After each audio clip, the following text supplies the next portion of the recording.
In this video, I'm going to show you how to find new HyperLiquid Memecoins on Dexscreener. Make sure you subscribe and turn on notification to this channel for lots of educational guides and content like this. Now, for you to find new memecoins on HL, right, you're going to switch to this HL, the HyperLiquid, and I want to show you the newly launched memecoins on this blockchain, right? So wait for it to load up. Give it very few seconds.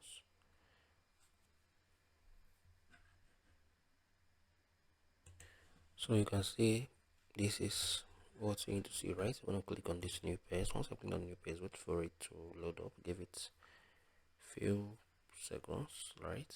So you can see for the past 24 hours, just one meme coin has been launched here on HyperLiquid with a market cap of $11 million, right? So you can come on here.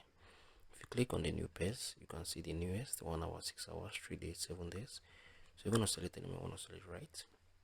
So that's basically you can find new meme coins on the HyperLiquid chain on Dexscreener. If I need to helpful, share that below in the comment section. I'll see you guys very next one.